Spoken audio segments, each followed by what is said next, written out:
ناظرین، ایک ایسی رات جو انعام ملنے کی رات ہے، جسے لیلۃ الجائزہ کہا جاتا ہے۔ روایتوں میں آتا ہے کہ اللہ کریم فرشتوں سے ارشاد فرماتا ہے، فرشتوں اس مزدور کے بارے میں کیا کہتے ہو کہ جس نے مزدوری پوری کی ہو؟ فرشتے کہتے ہیں کہ میرے مولا اس کو اس کی مزدوری پوری ملنی چاہیے۔ تو ارشاد ہوتا ہے کہ میں نے آج کی رات ان سب کی بخشش فرما دی۔ جی ہاں، سب کی بخشش اور مزدوری ملنے کی رات کون سی رات؟ یہ لیلۃ الجائزہ، یہ انعام کی رات، یہ عید الفطر کی رات ہے، جس کو ہم نارملی چاند رات کہتے ہیں۔ ناظرین، یہ مغفرت کی رات ہے، مگر بدقسمتی سے دیکھا یہ جاتا ہے کہ وہ لوگ جو سارا رمضان نماز پڑھتے ہیں، روحانیت حاصل کرتے ہیں، تلاوت بھی کرتے ہیں، مگر وہ رات عموماً خرافات میں گزارتے ہیں، ایسے مقامات پر جاتے ہیں کہ جہاں بے پردگی ہوتی ہے اور جناب گناہوں کا انداز ہوتا ہے۔ یہ رات تو دعائیں کرنے کی، اللہ کی بارگاہ میں گر گڑانے کی ہے کہ میرے مولا ہم وہ مہینہ ایسا نہیں گزار سکے جیسا گزارنا چاہیے تھا، ہماری خطاؤں کو معاف کر کے آج کی رات ہماری بخشش فرما دے۔ روایتوں میں یہ بھی مضمون ملتا ہے کہ دو راتیں ایسی ہیں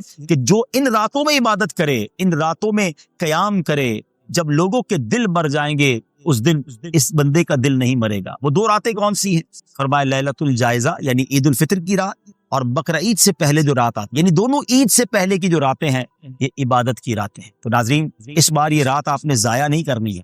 شاپنگ کرنے کے لیے پہلے ہی شاپنگ کر لینی چاہیے۔ ضروری ہے کہ چاند رات کی شاپنگ کرنے جائیں اور وہاں کی غفلتوں میں شامل ہو جائیں۔ بعض اوقات بڑا بے پردگی والا اور گناہوں والا ماحول ہوتا ہے۔ اور ہاں، عید کے 3 دن یا عید کے جو بھی دن ہیں یہ بھی گناہوں میں نہیں، خوشی ضرور منائیں، مگر یہ کہاں لکھا ہے کہ خوشی میں رب کو ناراض کر لیں؟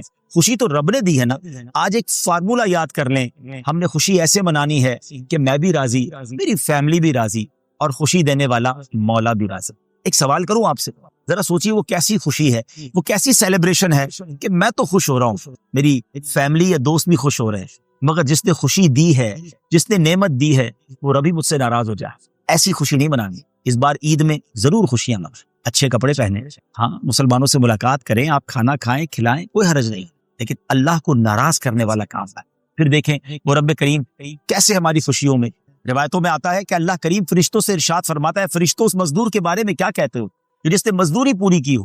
فرشتے کہتے ہیں کہ میرے مولا اس کو اس کی مزدوری پوری ملنی چاہیے۔ تو ارشاد ہوتا ہے کہ میں نے آج کی رات ان سب کی بخشش فرما دی۔ جی ہاں، سب کی بخشش اور مزدوری ملنے کی رات کون سی رات؟ یہ لیلۃ الجائزہ، یہ انعام کی رات، یہ عید الفطر کی رات ہے، جس کو ہم نارملی چاند رات کہتے ہیں۔ ناظرین، یہ مغفرت کی رات ہے، مگر بدقسمتی سے دیکھا یہ جاتا ہے کہ وہ لوگ جو سارا رمضان نماز پڑھتے ہیں، روحانیت حاصل کرتے ہیں، تلاوت بھی کرتے ہیں، مگر وہ رات عموماً خرافات میں گزارتے ہیں۔ یہ رات تو دعائیں کرنے کی، اللہ کی بارگاہ میں گر گڑانے کی ہے کہ میرے مولا ہم وہ مہینہ ایسا نہیں گزار سکے جیسا گزارنا چاہیے تھا، ہماری خطاؤں کو معاف کر کے آج کی رات ہماری بخشش فرما دے۔ خوشی ایسے منانی ہے کہ میں بھی راضی، میری فیملی بھی راضی، اور خوشی دینے والا مولا بھی راضی۔ یہ جو عید کے 3 دن ہے نا، یہ سب سے زیادہ مشکل ہوتے ہیں۔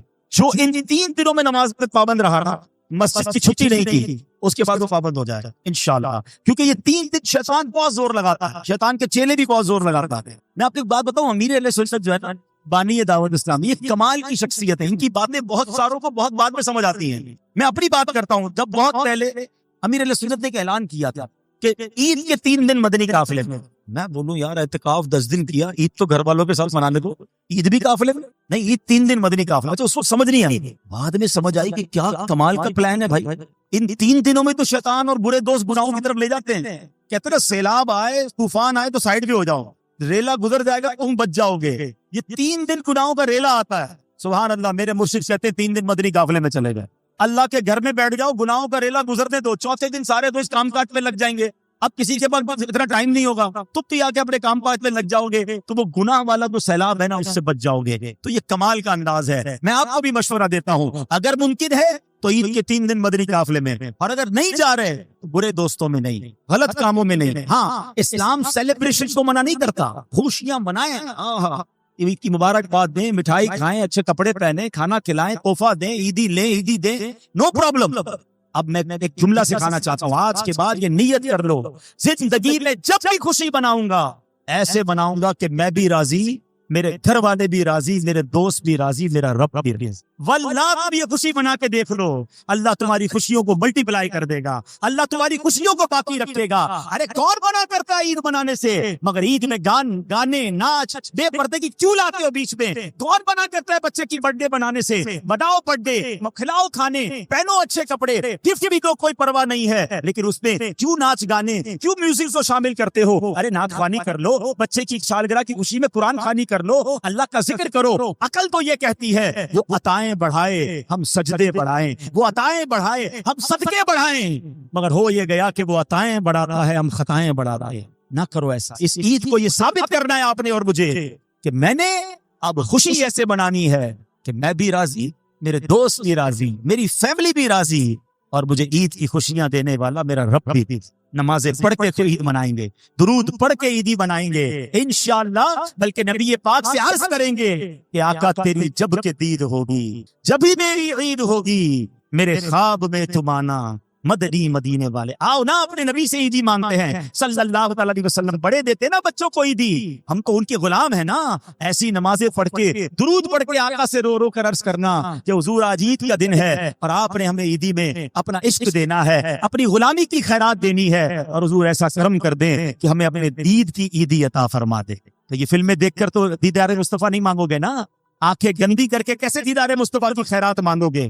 میرا کوئی ایسا بھائی مجھے سن رہا ہے جس نے عید کے لیے فلموں کی ٹکٹیں بک کر لی ہیں, جس نے عید کے لیے گناہوں کے اڈوں کی ٹکٹیں بک کر لی ہیں, تم وہ ٹکٹ کینسل کر دو. ہم نے انشاءاللہ آقا سے مدینے کا ٹکٹ لینا ہے, ہم نے جنت کا ٹکٹ لینا ہے, ہم نے آقا سے ان کی دید کی خیرات لینی ہے, ہم نے عید انشاءاللہ گناہ کی. پتہ نہیں کیا شیطان نے گیم کی ہے ہمارے ساتھ کہ جب بھی ہم خوشی مناتے ہیں نا, پتہ نہیں کیا خبط سوار ہو جاتا ہے کہ اس خوشی میں اللہ کو ناراض کرنے والا کام کہیں نہ کہیں سے ایڈ کر دیتے ہیں. اب عید بڑی انعام کا دن ہے, یعنی اس دن تو مغفرت تقسیم کرنے کے بعد ہیں, مگر اس دن گانے باجے ناچ گانے, روڈوں پہ آپ دیکھتے ہیں اسپیکر لگ جاتے ہیں, لوگ بے حیائی کی طرف جا رہے ہوتے ہیں, فلموں کی ٹکٹیں بک ہو جاتی ہیں. اچھا عید میں یہ ہوا. اچھا اب آگے چلتے ہیں برتھ ڈے. پہلے تو اولاد کی بڑی تمنا ہے, بڑی دعاؤں سے اولاد ہوئی تو اس کی تو پارٹی کی, اس میں کوئی نہ کوئی گانے باجے ناچ گانے ہو گئے. برتھ ڈے ہوئی تو جناب برتھ ڈے کے اندر کوئی نہ کوئی غلط کام کرنا ہے. اچھا جناب شادی ہوئی, اللہ اکبر, پہلے تو ماں باپ کتنی دعائیں کرتے ہیں بچوں کی شادی ہو جائے, اللہ اچھا رشتہ دے دے. جیسے ہی شادی ہوئی تو شادی کے تو اتنے فنکشنز اور ایسے سے کام غلط ہونا شروع ہو گئے کہ میں کہوں تو غلط نہیں ہوگا کہ کون سا گناہ ہے جو شادی میں اب نہیں ہو رہا. پھر آگے چلے, نیا گھر اللہ نے دیا نا, نعمت ملی, اس نئے گھر میں دوستوں کو بلانا ہے تو کوئی ایسا کام کرنا ہے جس میں رب ناراض ہو جائے. نیا بزنس شروع کیا, کوئی انوگریشن ہے, چاہے آپ کی جناب پروجیکٹ کی انوگریشن ہے, کوئی آپ کی دکان کی انوگریشن ہے, افتتاح ہے, تو اس میں بھی بعض اوقات ایسے کام ہو رہے ہوتے ہیں جو نہیں ہونے چاہیے. تو یہ کہاں سے شیطان نے گیم کیا ہے کہ عقل کیا کہتی ہے کہ جب جو مجھے دینے والا ہے اس کا میں تھینکس کہوں گا, اس کا شکریہ ادا کروں گا, نہ کہ اس کو ناراض کروں گا. تو ہم اتنے عجیب ایک دورائے پہ آ کے کھڑے ہو گئے کہ خوشی اور گناہ یہ ساتھ ملا لیا ہے ہم نے. آج اگر ایک میسج لے لیں نا ناظرین, میں سمجھتا ہوں میرا یہ پروگرام قبول ہو جائے گا, پروگرام وصول ہو جائے گا, کہ آج ایک میسج لے لیں کہ وہ کیسی خوشی ہے کہ میں تو خوش ہو رہا ہوں, میری فیملی خوش ہو رہی ہے, میرے دوست خوش ہو رہے ہیں, اور میرا رب ناراض ہو رہا ہے. مجھے خوشی دینے والا ناراض ہو رہا ہے, باقی ہم انجوائے کر رہے ہیں. یہ کیسی خوشی ہے؟ مجھے اس کا جواب دے دیں. ایک نیت کر لو, آج میں خوشی آئندہ ایسے مناؤں گا کہ میں بھی خوش, میرے بچے بھی خوش, اور میرا رب بھی راضی. Simple is that. اور اس فارمولے میں رانگ کچھ نہیں ہے. اچھا جب اللہ کو راضی کر کے خوشی منائیں گے نا, شکر کر کے منائیں گے, تو اللہ کیا فرماتا ہے, لَإِن شَكَرْتُمْ لَأَزِيدَنَّكُمْ, تم میرا شکر ادا کرو میں تمہیں اور عطا کروں. یعنی اٹ مینز میری خوشیاں ملٹی پلائی ہونا شروع ہو جائیں گی. ہم نے یہ دیکھا ہے کہ بہت سارے لوگ خوشیاں مناتے ہیں, بڑا انجوائے کرتے ہیں, گانے باجے ہلا گلا بے حیائی, تھوڑے دنوں بعد ان کو اس خوشی کو نظر لگ جاتی ہے. درود پاک پڑھنے کے بے شمار فضائل و برکات ہیں. بہت سارے واقعات ہمیں بزرگوں کی کتابوں میں اور احادیث میں ملتے ہیں. ایک بڑا ہی نرالا اور انوکھا واقعہ یہ حدیث کی کتابوں میں ملتا ہے کہ سیدنا عبد الرحمن بن عوف رضی اللہ تعالیٰ عنہ سے روایت ہے کہ ایک دن نبیوں کے سردار مدینے کے تاجدار صلی اللہ تعالیٰ علیہ وسلم اپنے مبارک گھر سے باہر تشریف لائے اور ایک باغ کی طرف آپ نے رخ فرمایا, ایک باغ کی طرف تشریف لے گئے. حضرت عبد الرحمن بن عوف نے دیکھا کہ نبی پاک جا رہے ہیں تو وہ بھی پیچھے پیچھے آ گئے. کہتے نبی پاک باغ میں داخل ہوئے, قبلے کی طرف میرے آقا نے منہ کیا اور سر سجدے میں رکھ دیا. حضرت عبد الرحمن بن عوف نبی پاک کا دیدار دور سے کرتے رہے کہ آقا سجدے میں ہیں اور یہ دیدار کر رہے ہیں. بے کسوں کے مددگار سرکار عالی وقار صلی اللہ تعالیٰ علیہ وسلم نے بہت لمبا سجدہ کیا. حضرت عبد الرحمن بن عوف کہتے ہیں کہ مجھے یہ خوف ہوا کہ کہیں سجدے کی حالت میں ہی تو اللہ کریم نے ان کی کہیں روح قبض تو نہیں کر لی. اتنی دیر ہو گئی نبی پاک نے سر سجدے سے نہیں اٹھایا. تو کہتے ہیں یہی خیال آتے ہی میں تھوڑا آگے بڑھا. تو اب جب میرے قدموں کی آواز نبی پاک علیہ الصلوۃ والسلام نے سنی تو میرے آقا علیہ الصلوۃ والسلام نے اپنا سر انور اٹھایا اور پوچھا کون ہے. میں نے عرض کیا یا رسول اللہ صلی اللہ علیہ وسلم عبد الرحمن. ارشاد فرمایا کیا کام ہے. میں نے عرض کیا یا رسول اللہ صلی اللہ علیہ وسلم آپ نے اتنا طویل سجدہ کیا, اتنا لمبا سجدہ کیا کہ مجھے خوف ہو گیا کہ کہیں اللہ تبارک و تعالیٰ نے آپ کی روح قبض تو نہیں فرما لی.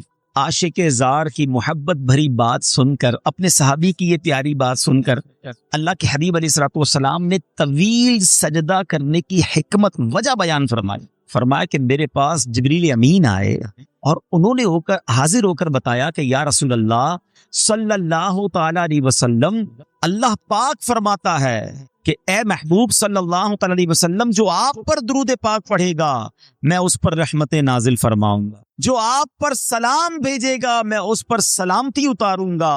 اس نعمت کا شکر ادا کرنے کے لیے میں نے اتنا طویل سجدہ کیا. یا دو باتیں سیکھنے والی ہے. ایک تو یہ سمجھ آیا کہ درود پاک نعمت کتنی بڑی ہے. درود پاک پڑھنے والے کے وارے نیارے ہو جاتے ہیں. اللہ کی رحمتیں نازل ہوں, رب کی طرف سے سلامتی نازل ہو تو اور کیا چاہیے. اس پرفتن اس خطرناک دور میں جب بلائیں ہیں, وبائیں ہیں, ٹینشنیں ہیں, پرابلمز ہیں, خوف ہے اور ہر بندہ چاہتا ہے کہ وہ سیکیور رہے, صبح گھر سے جائے شام گھر خیر سے آئے, کاروبار پہ خیر رہے, گھر میں خیر رہے, فیملی میں برکت رہے. وہ کون سا طریقہ ہے جس سے مجھے یہ سیکیورٹی مل جائے. مجھے بتاؤ کہ جس کے سر پر رحمتوں کا سایہ رہے اسے پھر کیا پرابلم ہے. اور اللہ کی رحمت کس کے ساتھ ہے کہ جو ایک بار درود پاک پڑھے اس پر 10 رحمتیں نازل کی جاتی ہیں. تو پھر کیوں نہ چلتے پھرتے اٹھتے بیٹھتے گاڑی چلاتے موٹر سائیکل چلاتے جب فارغ وقت ملے بندہ درود پاک کا ورد کرتا رہے تاکہ سیکیورٹی رحمتیں برکتیں ساتھ رہے. لیکن فضول باتوں کے لیے ٹائم ہمارے پاس گھنٹوں ہے. موبائل فون لے کے بیٹھیں گے پتہ نہیں کتنے گھنٹے نکل جائیں, گھڑی کا ٹائم بھی نہیں پتہ چلتا. ٹی وی آن کیا اب پتہ نہیں کب بند ہوگا. اتنا فضول اور گناہوں بھرا وقت لوگ گزارتے ہیں مگر ذکر و درود کے لیے ٹائم نہیں نکالتے. اس حدیث سے ایک اور بات سیکھنے کو ملی کہ درود پاک پر جو رحمتیں اور برکتیں ملنی ہیں, نبی پاک علیہ الصلوۃ والسلام اس سے کتنا خوش ہوئے کہ آقا نے اپنی امت کو ملنے والی اس نعمت پر طویل سجدہ کیا, شکر کا سجدہ کیا. امتی کا کام کیا ہے, ہمیں بھی تو سجدہ شکر ادا کرنا چاہیے کہ یا اللہ تیری رحمت ہے, اتنا تھوڑا سا کام کرتے ہیں اور تو اتنی رحمتیں نازل فرماتا ہے, تیری اس نعمت پر ہم بھی شکر ادا کر. اور تیسری بات کہ نبی پاک کو ہم سے پیار کتنا ہے, ہم سے محبت کتنی ہے. درود آقا پر پڑھیں رحمتیں ہم پر نازل ہوں گی, سلامتی ہمیں ملے گی اور آقا اس کے شکرانے میں سجدہ کر رہے ہیں. تو پھر ہم کیوں نہ درود پاک سے پکی اور سچی محبت کر لیں. شعبان کا مہینہ یاد رہے کہ اس مہینے کو ماہ درود بھی کہتے ہیں. جی ہاں, کیونکہ جو درود پاک کی مشہور آیت ہے نا, آیت درود جس کو کہتے ہیں, ان اللہ وملائکتہ یصلون علی النبی یا ایھا الذین آمنوا صلوا علیہ وسلموا تسلیما. مل کر پڑھیں صلی اللہ علی النبی الامی وآلہ صلی اللہ علیہ وسلم صلاۃ و سلام علیک یا سیدی یا اللہ. یہ آیت درود بھی شعبان میں نازل ہوئی ہے. اور شعبان کے بارے میں میرے آقا کیا فرماتے ہیں, شعبان الشہری, شعبان میرا مہینہ ہے, یہ مہینہ آقا کا, یہ مہینہ درود کا مہینہ. پھر کیوں نہ ہم درود پاک کی کثرت اپنی عادت بنائیں. آئیے مل کر نیت کرتے ہیں کہ انشاءاللہ ہم نبی پاک علیہ الصلوۃ والسلام کی بارگاہ میں روزانہ کثرت کے ساتھ درود پاک پڑھیں گے. صلو علی الحبیب صلی اللہ تعالی علی محمد صلی اللہ علیہ وسلم. آج جو میرا بیان ہے اس کو آپ نے بہت غور سے سننا ہے. آج یوں سمجھیے کہ آخرت کا اکاؤنٹ جو ہے وہ کیسے بھرا جا سکتا ہے, کس طرح زیادہ سے زیادہ نیکیاں آسان طریقے سے کمائی جا سکتی ہیں, یہ آج اس بیان کا ٹاپک ہوگا. اگر آپ توجہ سے سنیں گے تو انشاءاللہ اللہ نے چاہا آپ کو کچھ ایسے طریقے مل جائیں گے جس سے آپ ڈیلی بیسس پر اپنے نامہ اعمال میں نیکیوں کا اضافہ کر سکیں. دیکھیے عقل مندی کیا ہے, پہلے یہ سوچئے. لوگ کہتے ہیں یار فلاں برتھ ڈے آج میری 20ویں برتھ ڈے 30ویں 40ویں, انجوائے کرتے ہیں, پارٹی کرتے ہیں. حقیقت پتہ ہی کیا ہے, کہ جب برتھ ڈے آتی ہے نا، اس کا مطلب یہ ہے کہ ہماری زندگی کا 1 سال کم ہو گیا. ہر گزرنے والا دن ہم اپنی موت کے قریب ہو رہے ہیں نا. عقل مندی کیا ہے کہ جب ہم اپنی موت کے قریب ہوتے جا رہے ہیں، امتحان کا دن قریب آ رہا ہے، تو ہماری تو نیکیاں بڑھنی چاہیے نا. اللہ کی بارگاہ میں پیش ہونا ہے تو ہر گزرنے والے دن کے ساتھ ہمارے نیکیوں میں اضافہ ہونا چاہیے. مگر بدقسمتی یہ ہے کہ دن گزر رہے ہیں، قریب ہو رہا ہوں موت کے، آخرت کے، مگر لگتا ایسا ہے کہ ہر روز اکاؤنٹ مائنس میں جا رہا ہے. گناہ بڑھ رہے، نیکیوں میں کمی ہے. تو اگر یہی حال رہا تو پھر تو گناہ کا انبار لگ جائے گا، نیکیاں تو ہوں گی نہیں ہاتھ میں، بنے گا کیا میرا. تو آج کے بیان میں ہم نے یہ سمجھنا ہے کہ ہمارے اسلاف بزرگان دین شب و روز کیسے گزارتے تھے، اور ان کے ذہن میں کیسا یہ بات ذہن میں بیٹھی ہوئی تھی کہ آخرت کی تیاری کو فوکس کرنا ہے. حضرت رابعہ بصریہ رضی اللہ تعالیٰ، بہت بڑا نام ہے، یہ ایسی خاتون ہے جو ولیہ ہیں، 2 صدی ہجری کی مشہور ولیہ. آپ رحمت اللہ تعالیٰ علیہ، اللہ پاک اور اس کے پیارے حبیب علیہ الصلوۃ والسلام سے بڑی محبت کرنے والی اور خوف خدا میں رونے والی، عبادت گزار، شب بیدار خاتون تھی. آپ نے 50 سال ایسے گزارے کہ نہ بستر پر لیٹ کر آرام کیا، نہ تکیے پر سر رکھا. آپ کی خادمہ حضرت عبدہ بنت شوال رحمت اللہ تعالی علیہ فرماتی ہیں کہ حضرت رابعہ ساری رات نماز میں مصروف رہتی، صبح فجر سے پہلے مصلی پر لیٹ جاتی، کچھ ہی دیر کے بعد گھبرا کر اٹھتی اور خود سے کہتی، نفس تو اس ناپائیدار دنیا میں کب تک سوتا رہے گا؟ دنیا تو تنگی کا گھر ہے، پھر یہاں اتنی نیند کیوں؟ آج کچھ دیر جاگ لے، نیکیاں کبالے، قبر میں میٹھی نیند سو جانا، وہاں قیامت تو کوئی نہیں جگائے. عمل یہاں کر لے، آرام وہاں کرنا، پھر اٹھ کر عبادت میں مصروف ہو جاتی. آپ رحمت اللہ تعالی علیہ نے ساری زندگی ایسے ہی گزاری. تو شاعر کہتے ہیں نا، جاگنا ہے جاگ جاگ لے، افلا افلا سائے تلے، جاگنا ہے جاگ جاگ، افلا افلا سائے تلے، حشر تک سوتا رہے گا خاک کے سائے سائے. ایک بزرگ کا قول بڑا پیارا ہے، اللہ اکبر. اللہ کرے کہ اس قول کے ہم مصداق بن جائے. وہ فرماتے ہیں، زمین کے اوپر کام، زمین کے اندر آرام. زمین کے اوپر ایسا کام کر لو پیچھے اسلامی بھائیوں کہ جب زمین کے اندر جائے نا تو وہاں جو خوش نصیب ہوں گے نا، جس سے اللہ راضی ہوگا، اس کو فرشتے پتہ کیا کہیں گے؟